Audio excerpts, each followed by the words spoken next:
Welcome back to another episode of Ballroom Chat. I'm your host, Samantha with Love.Live.Dance. Today, I am joined by Katie Flashner.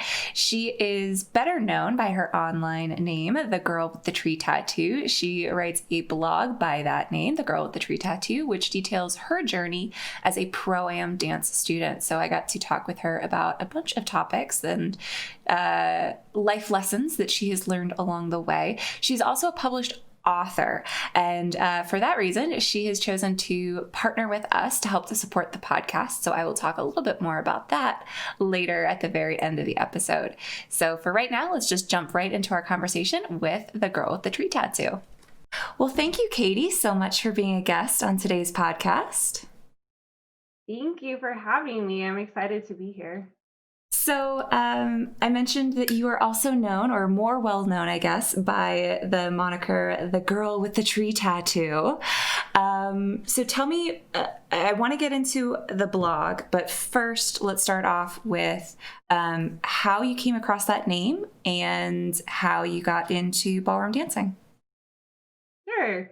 They're kind of intertwined stories, so I'll just go chronologically. I started ballroom dancing regularly in 2012, so I'm going on 8 years now. A friend that I worked with had one of her friends had introduced her to the dance studio, and my friend came back to me and said, "Oh, you have to check this out. This is right up your alley." 'Cause she knew I loved to go out to, nightclubs and bars, just, and just dance to whatever music was playing. So I went to a couple practice parties and then some group classes. And then finally, toward the end of the year, I got my first private lesson package and just really, I was all in, like so many other people, you get bit by the ballroom bug. And I was all in. I was going to like all the group classes and all the practice parties. I loved it. It felt like I'd finally found a place where I belonged, this is what I was meant to do. So a side effect of really diving into ballroom dancing was my creative side, like woke up with a vengeance. And ever since I was a little kid, I loved to write. I was big into creative writing. I love making up stories, but as I went through school and kind of young adulthood and after graduating college, I really got stuck in that daily grind. You go to work and you pay your bills and, go do something on the weekend and that repeat, Mm-hmm. rinse and repeat. And so I hadn't done any creative writing in years, and I have two Celtic knot tattoos on my wrist that I've gotten in college. And I always had this idea of a tree tattoo. I had this tree of life necklace, and when I first got it, I was like, oh, like I want that on my body. I knew I wanted it on my body. And I always went back and forth as far as, the size and the placement and colors and design, all those details. And eventually it just got put on the back burner in my mind until ballroom dancing. Because my creative side just was like, let's create. So I started blogging. I hadn't created the Girl with the Tree Tattoo yet, but I started another blog and I was writing again. And this tree tattoo idea was like demanding attention.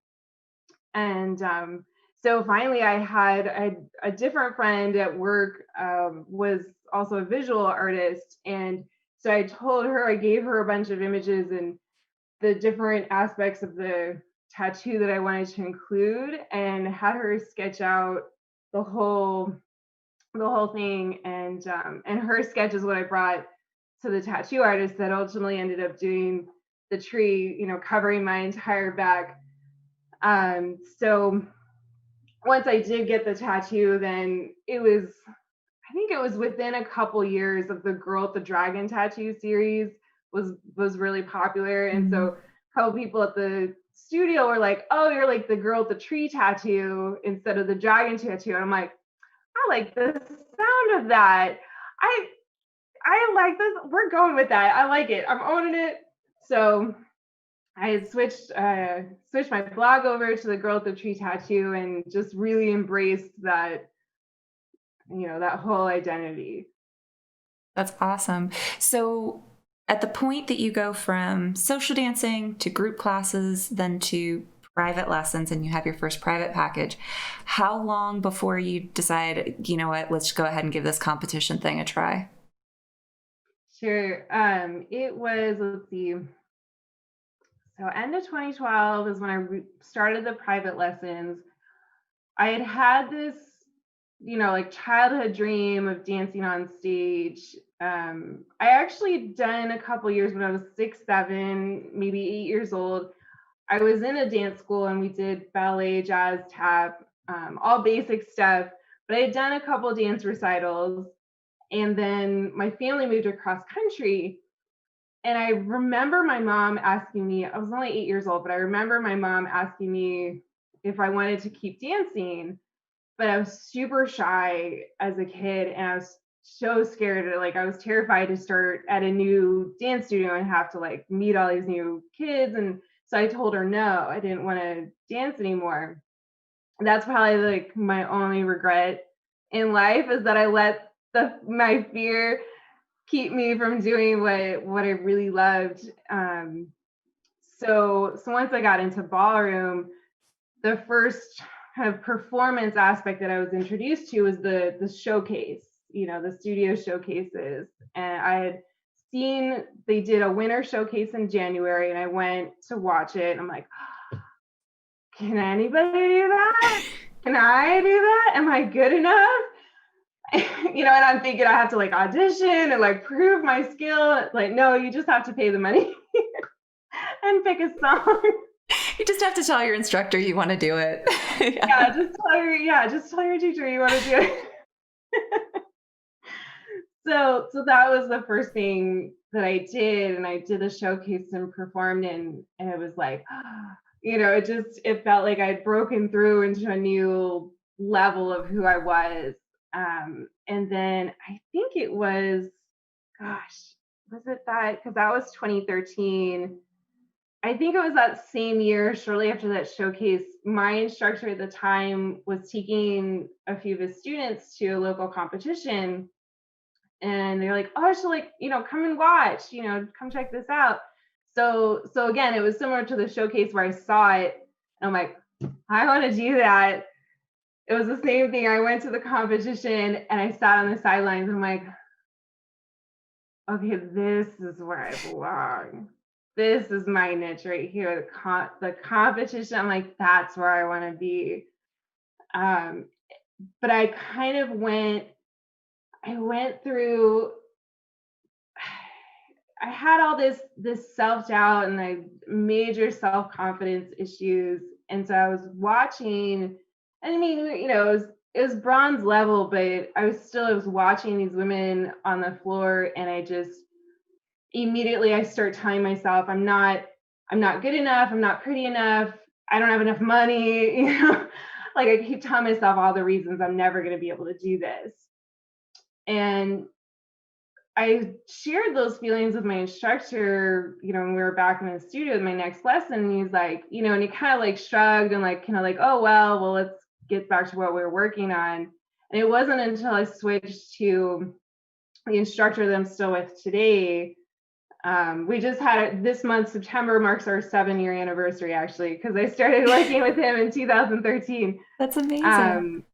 He was very much, he was all about setting the goals. And so he's like, if you want to compete, then that's what we're going to do. And he's like, we're just going to pick a competition and we're going to work toward it. You are absolutely good enough, pretty enough. Like, don't like forget those things. The money, like we set a goal. And if you don't have the finances, then there's always another competition. And so he really kind of opened the door. It's like, yes, like you're allowed to walk through this door. Absolutely.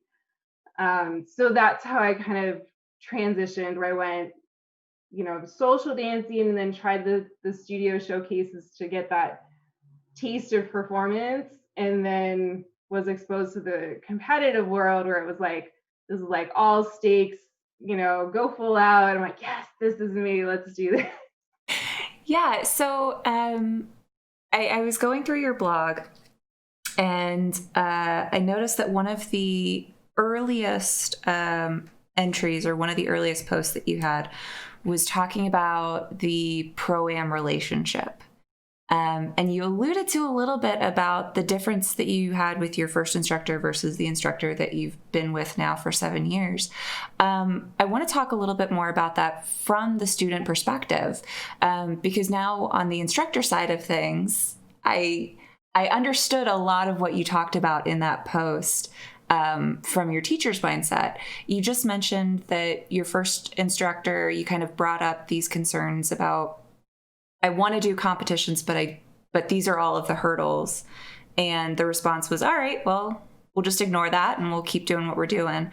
And then the teacher that you ultimately found your place with said, okay, let's break down those hurdles and let's set some goals. So what has your experience been from a student perspective with those differing relationships with your instructors, and how have you navigated to find this successful relationship now that's lasted so long? Yeah. Gosh, where to start? I feel like the the relationship between a ballroom student and their teacher has to be like, it can be the greatest relationship, like the most amazing partnership that you could ever experience, or it could be a complete disaster that leaves you heartbroken and destroyed. Because it's weird, right? Because you have this professional relationship, the teacher is providing a service that the student is paying for. It's a business relationship, but it's also extremely intimate because simply because of the physical contact. You don't, like if you're smooth or standard, you don't press your chest up against somebody else unless they're family or a spouse or, Yeah. like there's no other place, in life that you have that level of that close contact and that level of intimacy. And it requires a tremendous amount of trust. Mm-hmm.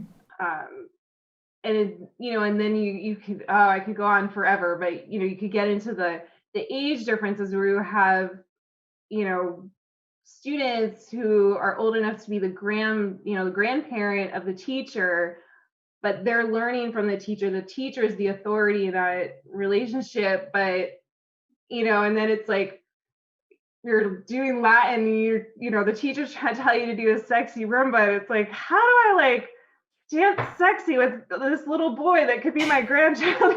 Like there's all of these other issues, the like emotional and mental factors that play into the relationship that goes so far beyond just learning to dance. Mm-hmm.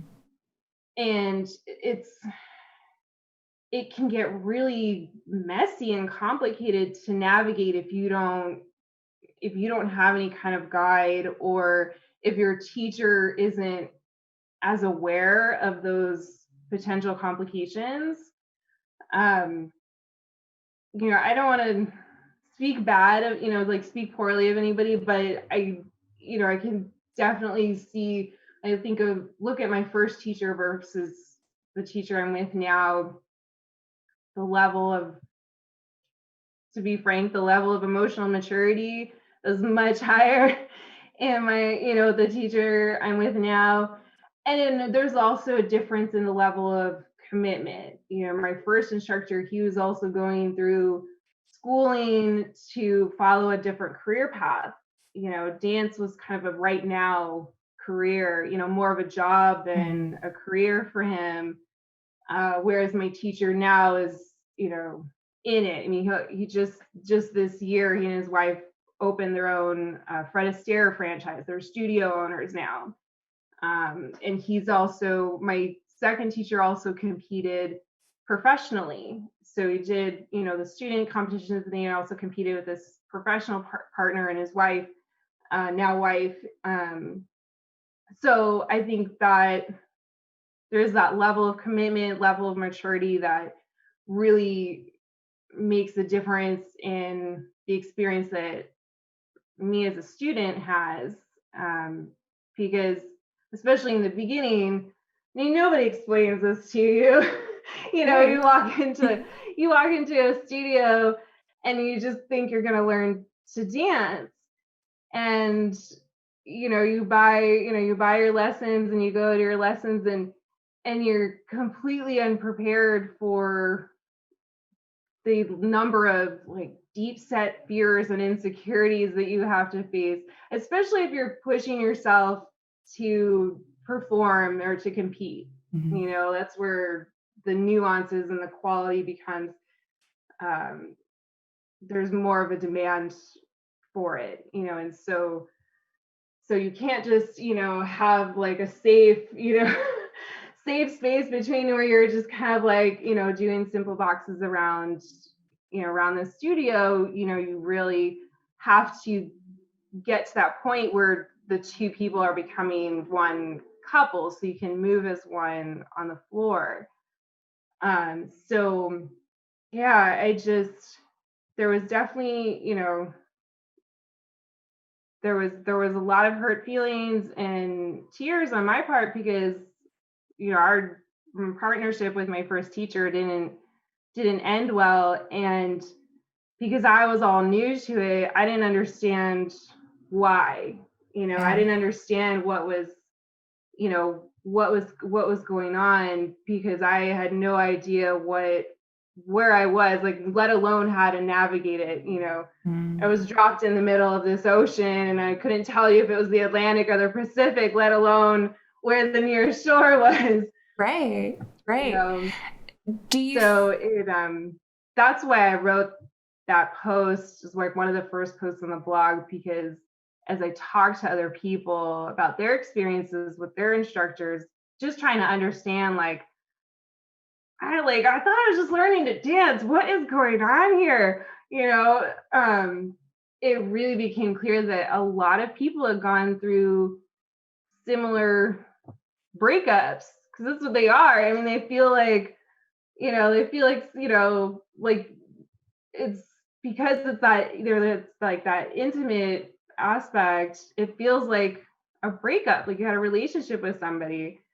Mhm. So I didn't want whoever I could reach to give them a little guidance, a little heads up that this isn't a bad thing. This is part of the experience. But if you're aware ahead of time, then you're a little better prepared, and then you can move through when conflicts arise, or confusion, misunderstandings arise.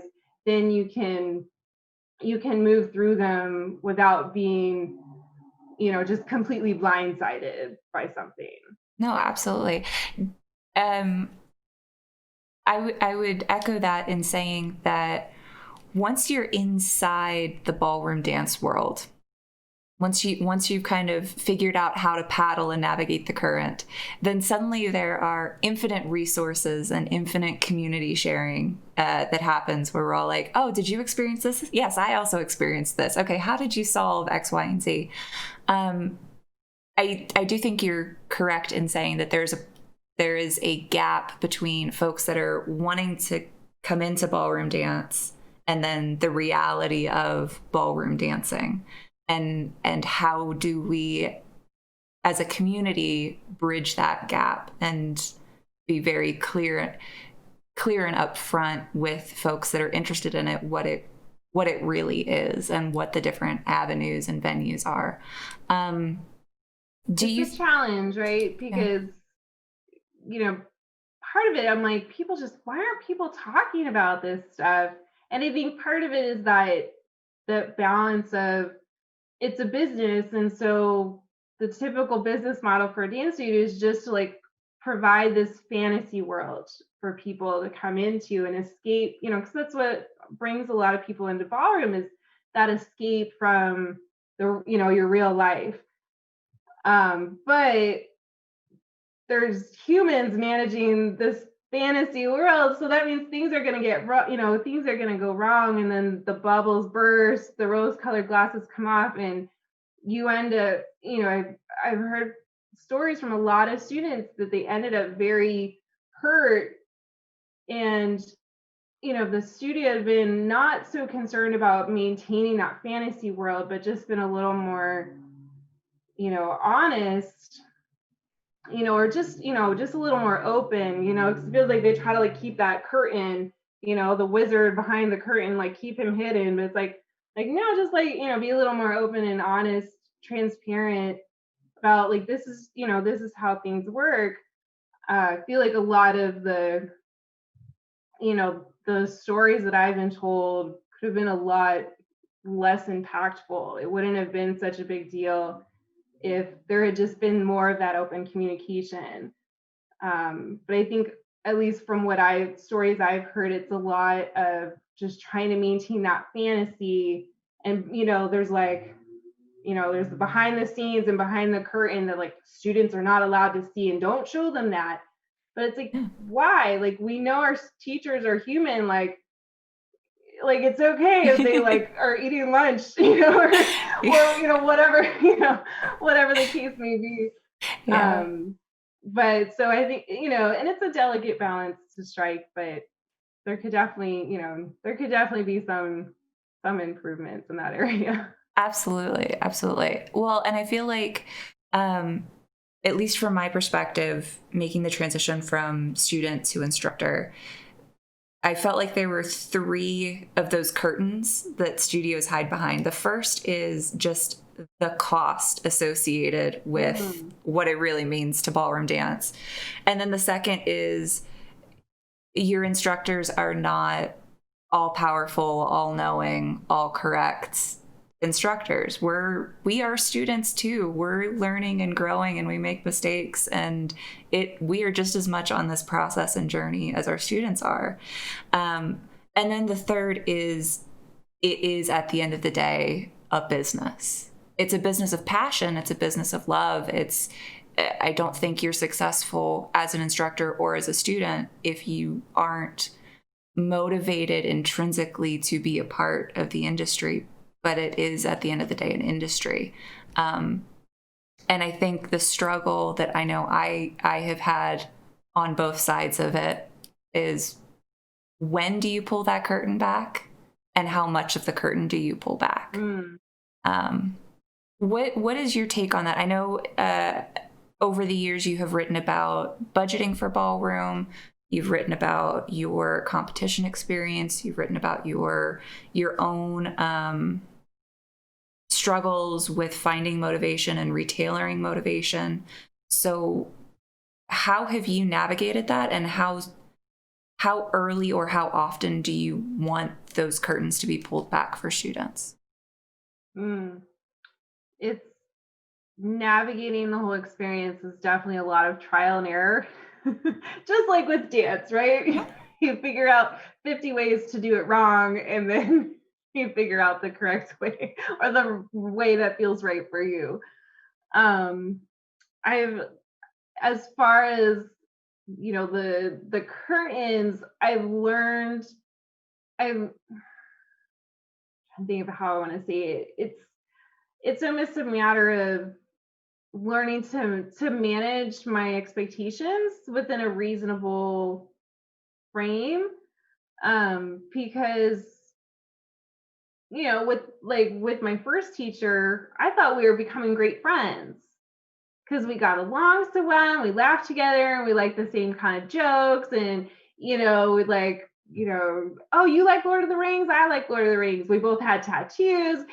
There was, in a normal scenario, oh, like I found a new friend who likes the same things I like. We both like to dance, So I'm thinking, this is the start of great friendship. This is so cool. Like, I'm making student friends and I'm making teacher friends.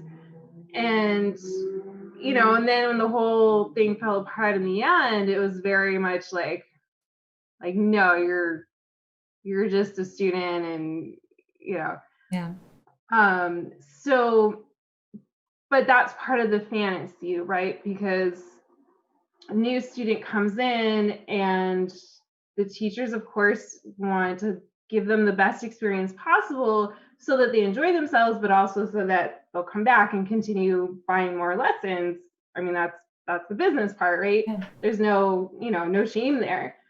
But the methods can get, really play with the students' emotions and the students' expectations. Because Mm. if you're fawning over somebody for 45 minutes straight, and then, as soon as the clock hits time, you like completely ignore them, or if you happen to see your teacher on a break and they don't even acknowledge you, but then 5 minutes later when it's your lesson time, Yeah, like all attention is on it messes with your head, definitely. because you don't have consistent behavior to build, to establish the expectations. So through the trial and error of my own experiences, I learned, I've learned just maintain and manage my own expectations. And I do, even today, I have to kind of, remind myself, because I mean, my current teacher, he's been there for me as I was going through my divorce. I went through a period of depression as my marriage was falling apart. He's been there through me as I literally had panic attacks over an upcoming competition.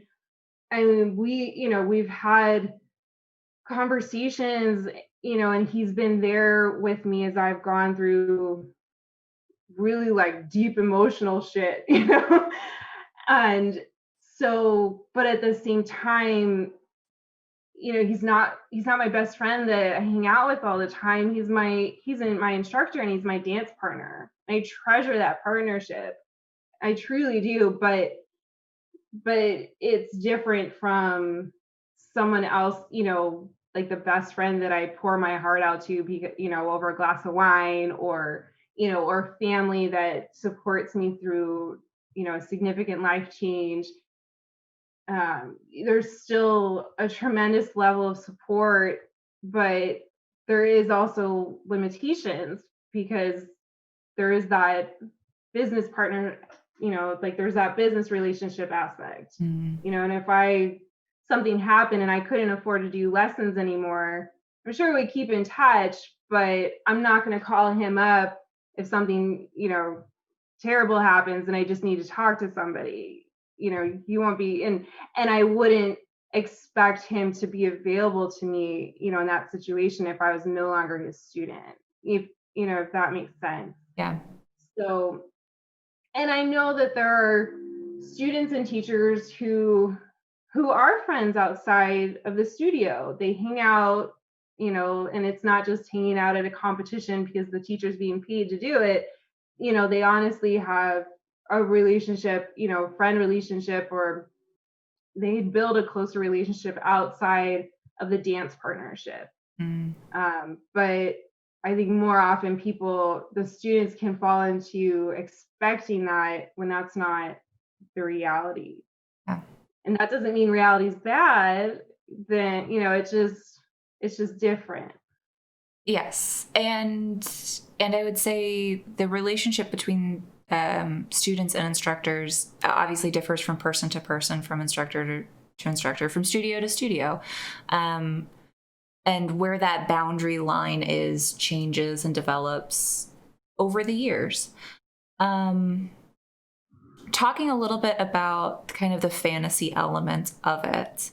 Um, I think you've been pretty open and honest that you were taught or were cautioned about a harsh reality of the ballroom world, and luckily kind of showed that it was a complete fallacy and nothing to be concerned about, which is the tattoo on your back.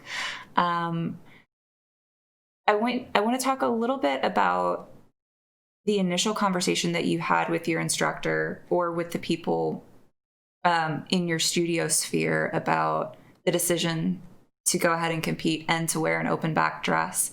And then how much, in your experience, appearance is weighed against performance when it comes to competitive dance?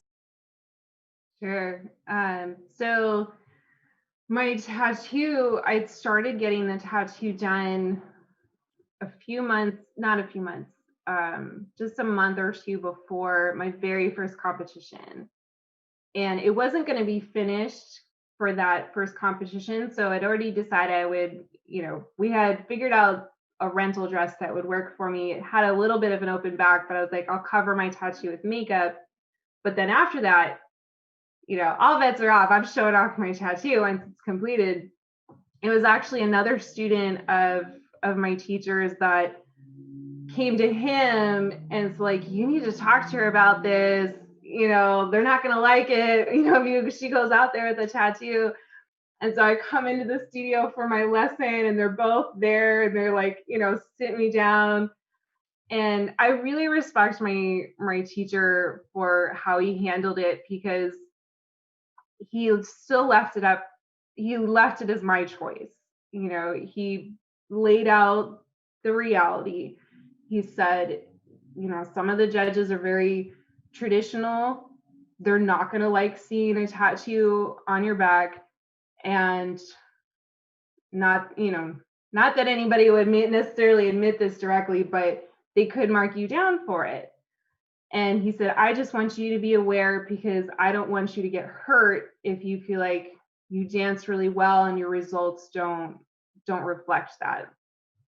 And my response was, I'm showing off my tattoo. I'm doing it. Because it was very much, I've always maintained that I'm going to go out on the dance floor and perform. I'm going to go out there as all of me. It's not going to be just half of me. I'm not going to hide any part of who I am, because when I'm on the dance floor and performing, that's when I feel most like myself. I feel most connected to my true self when I'm out there dancing. So it doesn't make sense to then hide part of who I am while I'm out there.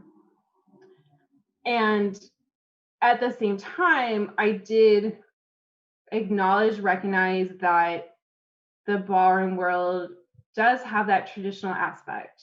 There is a certain idea of what a ballroom dancer looks like. And so my goal, and it's still to this day, my goal was always to be the best representation of a ballroom dancer that I could be as myself. So that is kind of, I kind of like pictured in my head of me sitting across from the table, sitting across the table from the ballroom dance industry as a whole, and saying, look, I know I'm a little bit different, maybe a lot different than what you normally see and welcome into your world. But if you welcome me into your world, if you let me be me, I will be the absolute best representation of you that I can. And so for me, it felt like, there's a mutual exchange or mutual request of respect. I'm not going to go out and rock the boat for the sake of rocking the boat. There's purpose, there's meaning behind what I do. I'm not, I don't go out with my tattoo showing to just shake things up or to bother people, or to, make a mockery of anything, because I care about ballroom too much to do that. So, and actually for the most part of it, as I've gone through, these years of competing, I mean, almost all of my competitions, I've landed in the top 3. Like if we look at, like mainly the scholarship rounds, but even, the single dances, I was always in the top 3 and usually hitting second or first. So I was like, I guess it doesn't matter that much. Yeah. Probably every other competition, if I looked at the judges' scores, you would see everybody would be like first, second, first, third, first, sixth. You'd have that one judge that would, everybody else was marking me top.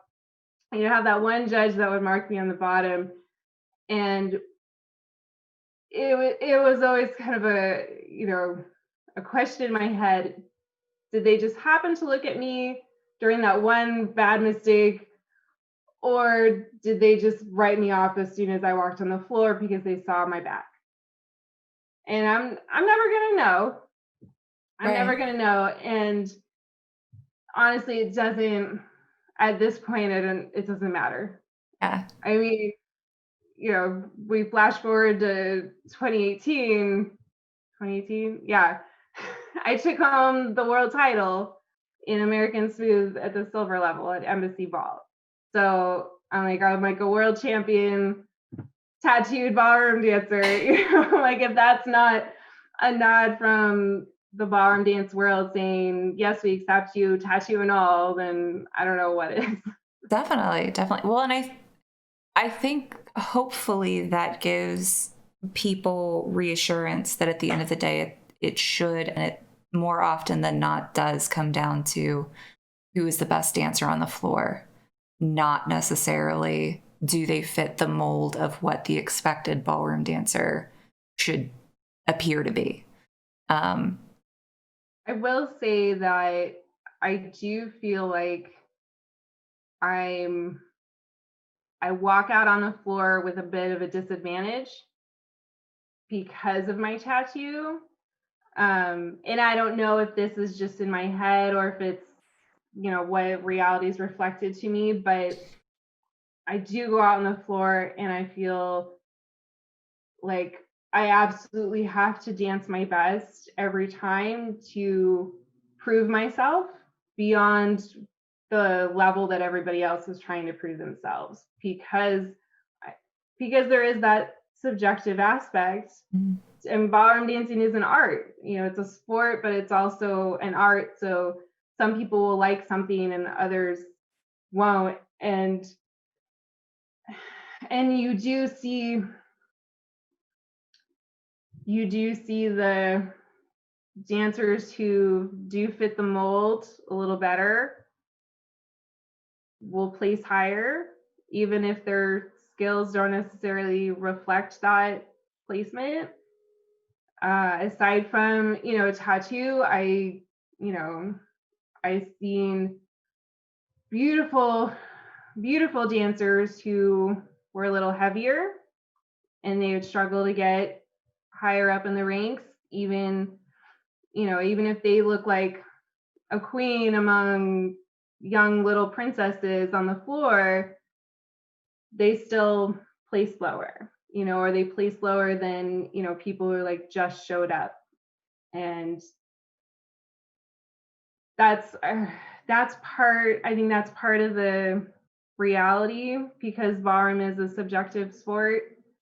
And through my writing and my blogging and just sharing my whole experience, I hope to provide some comfort for those dancers, because they tell me the stories and they express their frustrations to me because they know I understand, and they work so hard and they train so hard and they have the solo practice guide and they're taking notes on every single one of their solo practice sessions between their lessons. And they're great dancers. And they still can't, make their way up the ranks because there's other people that are just appear to be favored, whether they are or not, there's no way to really tell. But I try very hard to, and I've gotten better. It's always practice, more practice, just consistent practice where, like, no matter whether my tattoo is showing or not, I would want to show up as the best dancer that I could show up as on the floor. And there's that knowledge in the back of my head that yes, I could create a little ruckus with my tattoo showing, and there's going to be some, potentially some judges who are like, who do you think you are coming out here with your ink? Like, you better prove that you belong here, because the rest have already gotten their pass. You haven't earned your pass yet to be on the floor because of how you're showing up. There's all that, but I work and I practice to not let it affect my dancing, because ultimately that's what I want. I want it to be about the dancing. It doesn't matter how skinny, tall, short, fat, tattooed or not tattooed. It doesn't matter what color my skin is. It doesn't matter how expensive my dress is. It matters how well I dance. That's what I want. And so I try to go out on the floor and embody that and perform as if that's all that matters. I think that is honestly probably the healthiest mindset to have. Genuinely. And I so want to get to a place where we can be having this conversation and say it is just about the dancing. It is just about the skill set. It's just about show me the best performance you possibly can, and that is what will be rewarded. I hope that there is a future out there. I think there is. Yeah. I think we'll get there. I think the more that people embody that, and really just embrace that and say, I'm going to be an amazing dancer in $100 dress versus a $10,000 dress, or I don't care if I weigh 50 pounds more than the other dancers, or if I'm so short, or if I'm so tall, or, so much taller. I think it starts with the mindset of the dancers on the floor. Definitely. And then I think it'll start to seep into the people watching. Definitely.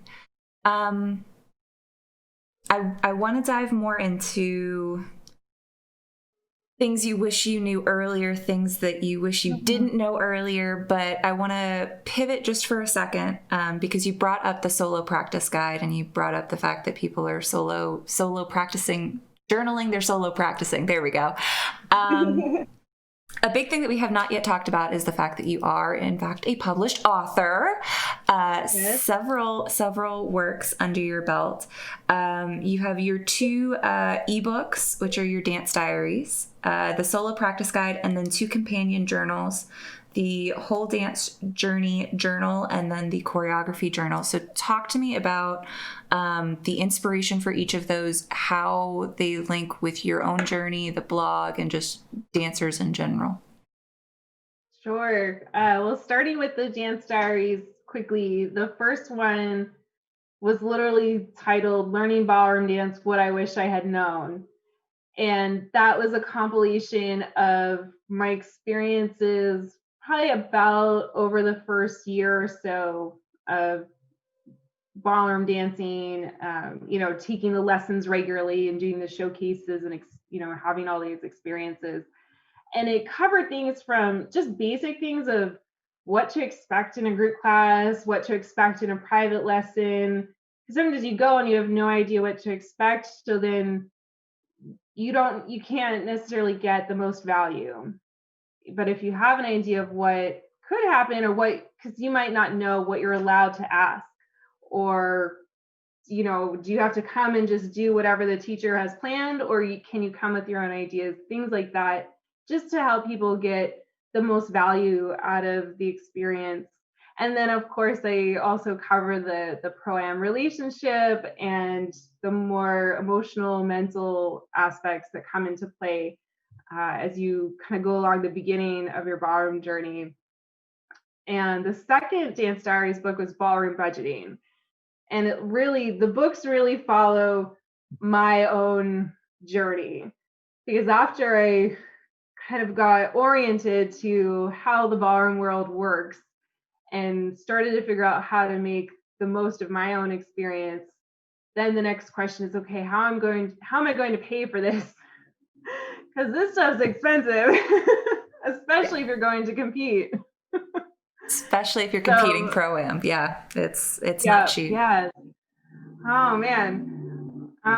So I've always been kind of a budgeting wizard, at least with my own personal budget. And I realized that, I'd been living paycheck to paycheck before I started Ballroom, and somehow I'm still paying all my bills. I was paying down credit card debt, and I'm still somehow able to pay for my lessons and, all these things. So I knew other people had similar struggles. So I'm like, I'll just put all the little tips and tricks and strategies that I came up with and have worked for me, and I'll put it into a little ebook for people. And then it was several years before I have this solo practice guide here.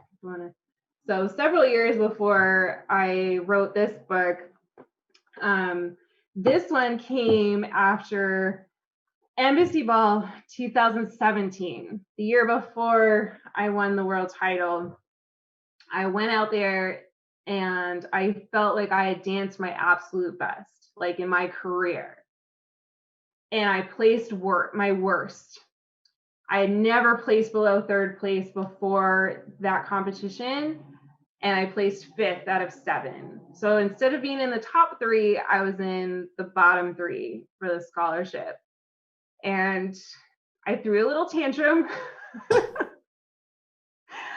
I was very good because I'm always, once you enter the ballroom, you maintain composure, you keep a certain, you behave a certain way in the ballroom, and just out of respect for the space and the people. So I maintained my composure in the ballroom. But once I got home, my teacher texted, like, say, hey, great job. And I kind of like went off. And then on my next lesson, I threw a little tantrum. And one of the other teachers, who's, in the studio at the same time, and I'd known him from doing workshops and stuff, he kind of like leaned over into our little space and was like, do you mind if I, make a comment? I'm like, yeah, sure. I'll take any feedback. And he said, do you know all of your choreography 100%? It's like, well, no, not completely. Like on my own, no, not 100%. He's like, well, maybe if you did, you would have placed higher. And I was like, oh, damn, okay, burn, man. And it really, that was a turning point for me. And it was funny because I have to give credit to my own teacher too, because he was trying to tell me the same thing, but I wasn't hearing it. But to have, someone else come in, and I was like, oh, okay. So it was a turning point for me, and it really kind of lit a fire under my butt. Because I'm like, oh, never again am I going to be caught not knowing my routines on my own. Because that's a big thing. It's one thing to be able to dance your routines with your teacher, and you think you know them, but really there's always sections that you're just following. So I got a little obsessed with solo practice, and at the same time, I work a full-time job. I have 2 large German Shepherd Huskies at home who need attention. I had the rest of my life that needed to be taken care of. So I couldn't just live at the studio. I didn't have the time or the energy, frankly, after working 9 hours, 8-9 hours in the office. I didn't have the energy to go and dance practice, at the studio for 3-4 hours at night, every night. Right. That wasn't going to happen. So I had, before this happened, I had kind of done bits of solo practice here and there, a little warm up before the lesson, a little review after the lesson. I'm walking my dogs and I'm practicing my arm styling, or just, or just like do like go to the bathroom at work and I do like a quick little section of my routine, but it was nothing, not for like any length of time, like an hour or more, and it wasn't structured. And so after Embassy Ball 2017 and this turning point with, you don't know your routines by yourself, I'm like, oh shoot, no, I don't. I really started breaking down, how do I practice so that it's effective and, will make a difference in my dancing without requiring hours and hours in the studio every single day. So I started with 1 hour on a Sunday morning, and within a couple weeks, 2 or 3 weeks, I knew my routines, all four smooth dances. And my teacher was like, wow, he was honestly impressed. And so like, okay, this is working. Well, can I apply this kind of, get as much quality in as short a time kind of structure? Can I apply this to the other aspects, like the styling, the different techniques? And eventually I ended up coming up with a framework, and that ended up being the basis for the solo practice worksheet. And I knew I wanted to do more than just this worksheet. And so I put it up on the blog. I, created a mailing list and just gave it away for free. I'm like, just, sign up on the mailing list and you get the solo practice worksheet for free. And it basically it outlined the structure, the framework that I used for every single one of my solo practices, whether it was just, quick 15, 30 minutes or 2 hours, in the studio. Because, I saw the results so quickly. I'm like, this is working for me. And I know other students are in the same position where they have full-time jobs and families and homes to take care of. So after the solo practice worksheet was released and I was getting a lot of good feedback, I ended up forming a beta group. I had, I formed a beta group of 10 people, and I basically wrote the book with them. So I'd write a chapter and I'd send it to them and they'd give me feedback, and then I'd write another chapter and send it to them. And so that's how I ended up writing the full solo practice guide for ballroom dancing.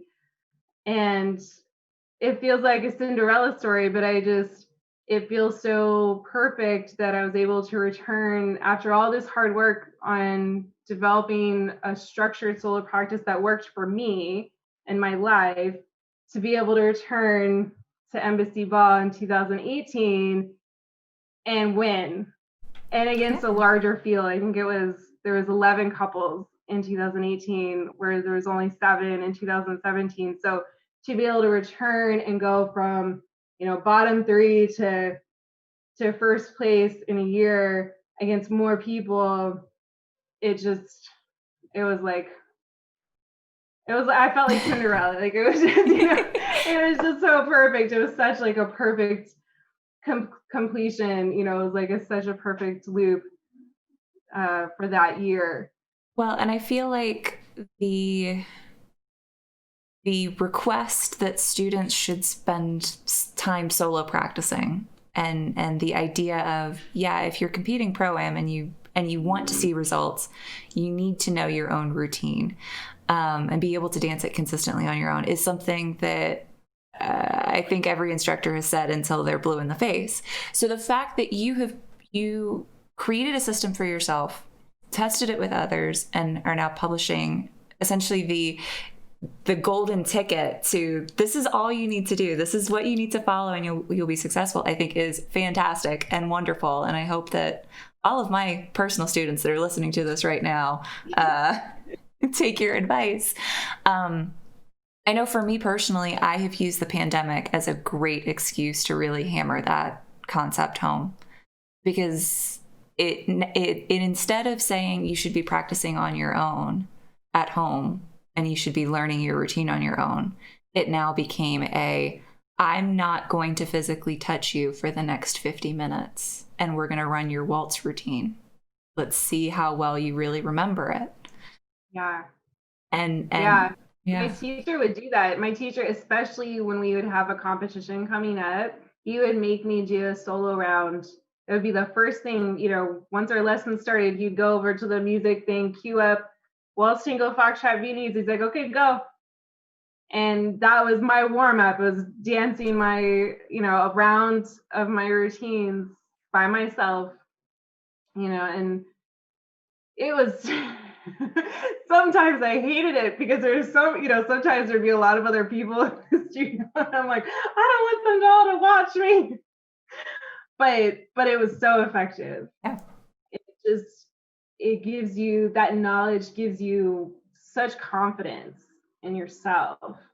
Because sometimes, if you're out and you're already nervous when you're competing, but to be able to know that your routines, it gives you that confidence, and then that confidence helps you dance better.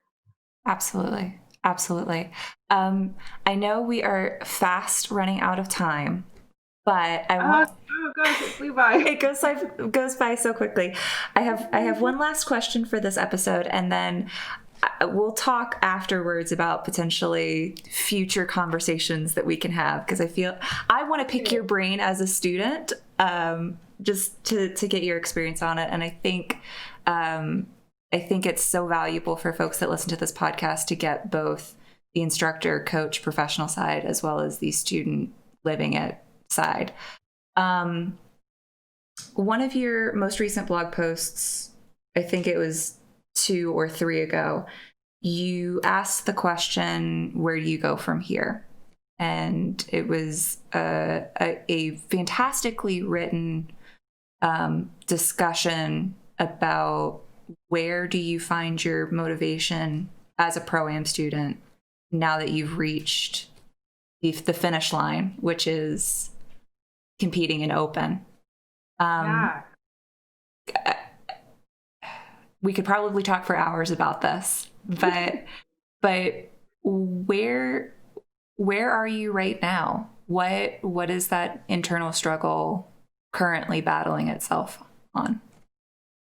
Yeah, so it struck me as things are starting to open up slowly. I'm in Southern California, so there's still a lot of restrictions in place. But as things start to open up and more, competitions are like, yes, we're going forward. There's people that are, some people are very eager to get back to competing. But this pause for me really, it left me a lot of time to reflect. Maybe too much time. Like so many of us are just like, there's too much time for us to sit here by myself thinking. But it really, I don't know, the time away from competing, because you get into a groove, right? Where it's just like competition, prepare for the next one. And as I got out of that groove, it really struck me like, why go back to that groove? What's my goal now? What's my ultimate purpose for competing? And now that I have reached the Open level, I mean, I'd still like to, I'm at the bottom of the Open level, like I'd like to, compete a few more times and, try to, win or place higher. But beyond that, there's nowhere else to go as a Pro-Am student. You can branch out, which, I think I talked about in the blog post. You can branch out to other styles. You can turn pro, you can compete amateur, compete with an amateur partner. But as a Pro-Am student, that's it. You get up to Open, that's it. And it was a weird realization, because I always thought of the dance journey as a lifelong journey. As dancers, we're always striving for perfection, but perfection isn't real, so you're never going to reach it. So that makes the journey endless. As long as you want to continue the journey, you can continue it. But it was like, I have to start thinking about redefining who I am on that journey, because there is a hard stop for the dance journey as a pro-am student in American Smooth. There's a point where you don't go up anymore. You plateau. So for me, it's still like working its way through, so it's hard to put it in succinct words. I am striving to find a greater purpose. When I do want to compete again, it's not going to be until next year. But when I do compete again, just even if it's just internally, I want to go out there with a greater purpose. Before, maybe the purpose was to go out and dance as my best self, always, be who I was, as true as I could be.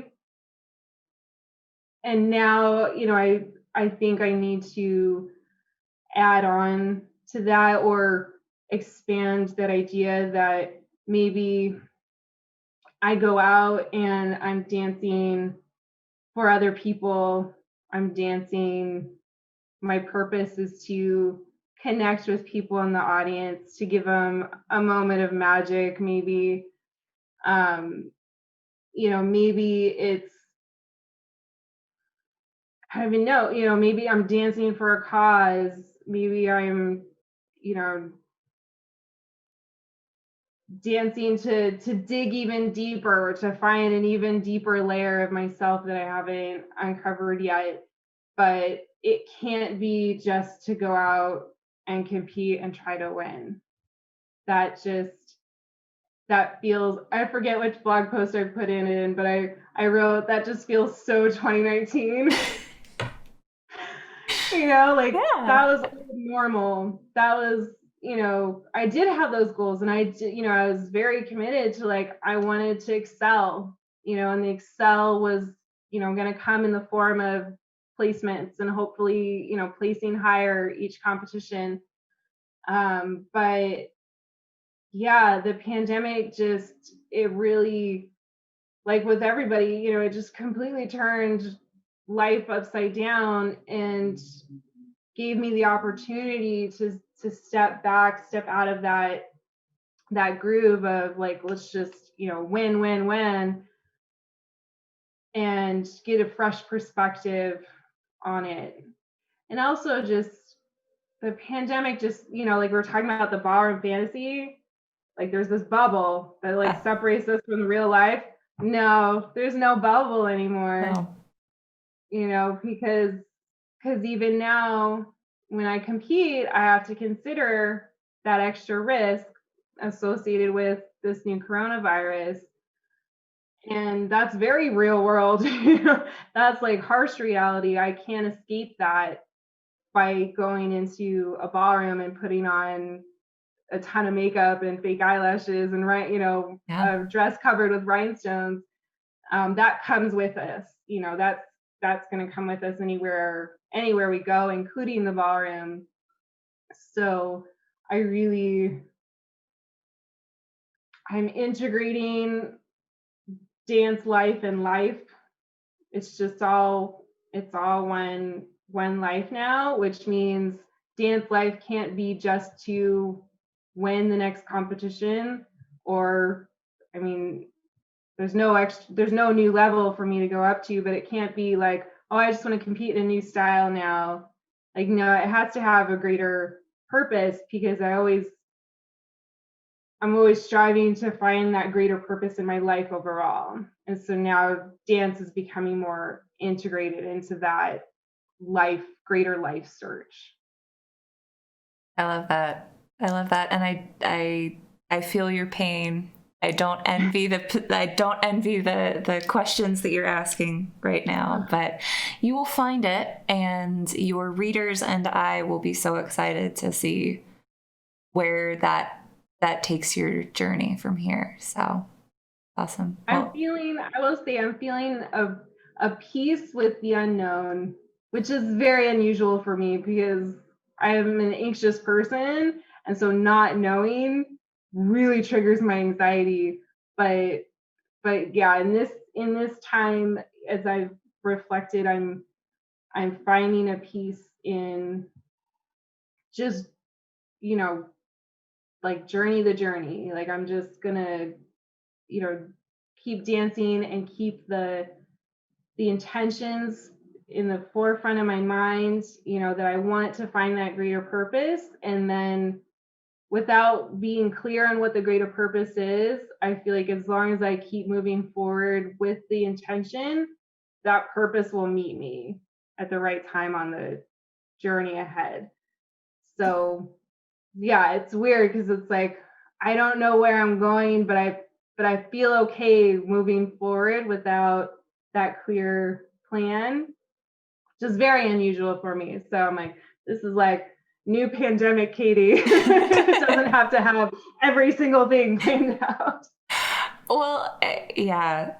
Dance is life, life is dance. The metaphors abound. I just very quickly, for me personally, also being that very type A anxious personality, dance has always been the one moment where I can feel comfortable in letting go and not having control, and enjoying the fall, knowing that something eventually will be there to catch me. So yeah.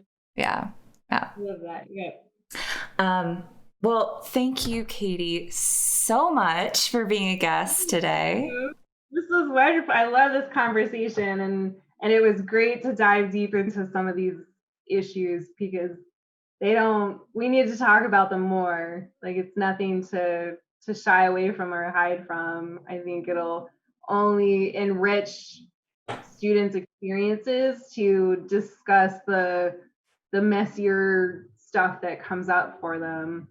Absolutely. Well, hopefully I will get the opportunity to dive into some more of these conversations with you at a future date. Thank you again to Katie for being a guest on today's episode. Like I mentioned at the beginning of the podcast, we have partnered together to help provide resources to you, our wonderful listeners, and also help support the podcast. So for right now, until the end of November 2020, if you use the code Ballroom Chat at checkout, when you go to purchase any of her published works at practiceballroomdance.com, you save 10%, and part of the proceeds go to help supporting the podcast. That includes her dance diaries, both on ballroom budgeting and learning ballroom dance, as well as the solo practice guide and her 2 journals, one of which I am the proud owner of, the journal for the whole dance journey. So if you want to help support the podcast and you want to help support Katie as well, as giving yourself the tips and tricks that she has learned over the years when it comes to solo practicing, or just want to be a part of her dance journey, you can do so at practiceballroomdance.com, and make sure that you use the code Ballroom Chat at checkout to save 10% and to support the podcast. Thank you guys so much for tuning in. I'm Samantha. I'm your host from Love.Live.Dance.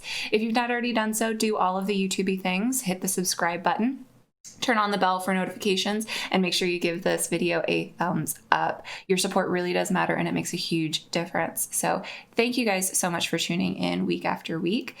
As always, stay safe, stay positive, and we hope to see you dancing very soon.